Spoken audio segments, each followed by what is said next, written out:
Le petit déjeuner est-il vraiment le repas le plus important?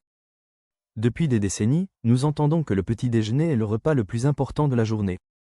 Pourtant, avec la popularité croissante du jeûne intermittent et les nouvelles recherches en nutrition, cette affirmation est de plus en plus remise en question. Faut-il absolument manger le matin pour être en bonne santé?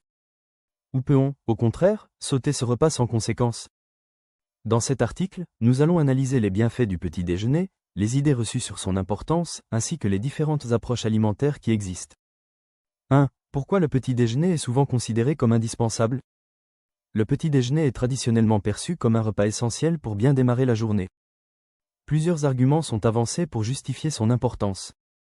Une source d'énergie après une nuit de jeûne.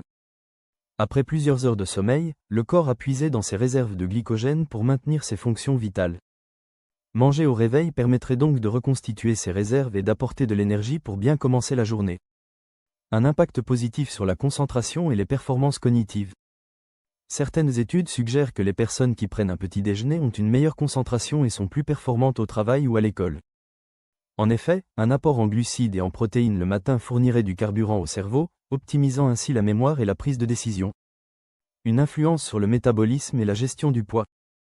Pendant longtemps, les nutritionnistes ont affirmé que sauter le petit déjeuner pouvait ralentir le métabolisme, favorisant ainsi la prise de poids. Le petit déjeuner aiderait également à éviter les fringales et les grignotages en milieu de matinée, souvent responsables d'une surconsommation calorique. Cependant, ces idées sont de plus en plus contestées, notamment par les recherches sur le jeûne intermittent. 2. Peut-on sauter le petit déjeuner sans risque? De nombreuses personnes sautent le petit déjeuner, soit par habitude, soit par manque de temps, soit dans le cadre d'un régime alimentaire spécifique comme le jeûne intermittent. Mais est-ce réellement néfaste pour la santé? Le jeûne intermittent, un atout pour la santé? Le jeûne intermittent 16/8, qui consiste à ne manger que pendant une fenêtre de 8 heures, souvent de midi à 20 heures, a gagné en popularité ces dernières années. Cette approche serait bénéfique pour la gestion du poids. En réduisant la période de prise alimentaire, on a tendance à consommer moins de calories sur la journée. L'amélioration de la sensibilité à l'insuline. Certains chercheurs ont observé que le jeûne intermittent pouvait aider à réguler la glycémie et réduire le risque de diabète. La stimulation de l'autophagie. Ce processus permet de nettoyer et renouveler les cellules du corps, avec des effets positifs sur la santé et le vieillissement. Ainsi, sauter le petit déjeuner n'aurait pas d'impact négatif sur le métabolisme et pourrait même présenter des avantages, à condition d'avoir une alimentation équilibrée le reste de la journée. L'importance d'écouter son corps. Chaque individu est unique. Certaines personnes se réveillent sans faim et forcer un petit déjeuner peut provoquer un inconfort digestif. D'autres, au contraire, ressentent un besoin immédiat d'énergie et se sentent faibles sans manger. La clé est donc de s'adapter à son ressenti et non de suivre une règle universelle. 3. Les erreurs courantes du petit déjeuner. Si vous choisissez de prendre un petit déjeuner, sa composition est essentielle. Un petit déjeuner déséquilibré peut être pire que de ne pas en prendre du tout. Erreur numéro 1. Consommer trop de sucre. Les céréales industrielles, les viennoiseries, les jus de fruits et les tartines de confiture sont souvent riches en sucre rapide. Ce type de petit déjeuner provoque un pic de glycémie, suivi d'une chute brutale qui entraîne fatigue et fringales en milieu de matinée. Alternative, privilégiez des céréales complètes, du pain complet, des fruits frais et des protéines pour une énergie plus stable. Erreur numéro 2, négligez les protéines. Un petit déjeuner uniquement composé de glucides, pain, céréales, jus, ne suffit pas à soutenir la satiété sur plusieurs heures. Solution. Ajoutez une source de protéines comme des œufs, du yaourt nature, du fromage blanc, du beurre d'amande ou des oléagineux. Erreur numéro 3, boire un café à jeun. Le café stimule la production d'acide gastrique, ce qui peut irriter l'estomac s'il est consommé sans aliments solides. Conseil. Prenez votre café après avoir mangé quelque chose ou optez pour une boisson plus douce comme du thé ou de l'eau citronnée. 4. Quels sont les meilleurs petits déjeuners pour la santé?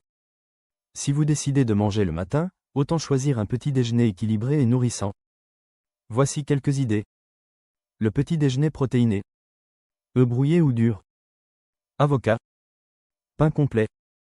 Thé vert. Ce type de repas stabilise la glycémie et procure une sensation de satiété prolongée. Le bol santé. Yaourt nature ou fromage blanc. Flocons d'avoine. Fruits frais et oléagineux, noix, amandes. Graines de chia ou de lin.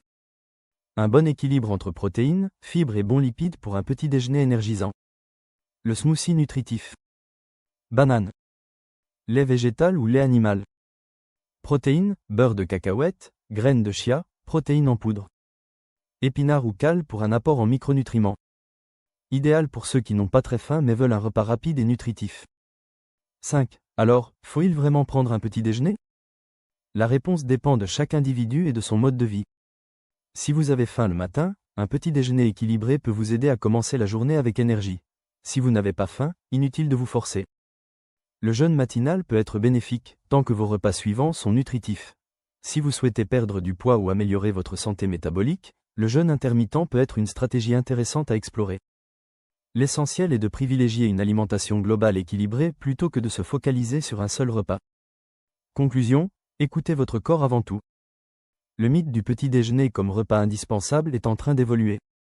Il n'existe pas de règle unique valable pour tout le monde. Ce qui compte, c'est de trouver le mode d'alimentation qui vous convient et qui vous permet de vous sentir en forme tout au long de la journée. Que vous soyez adepte d'un petit déjeuner complet ou du jeûne intermittent, l'important est de faire des choix alimentaires sains et d'écouter vos besoins.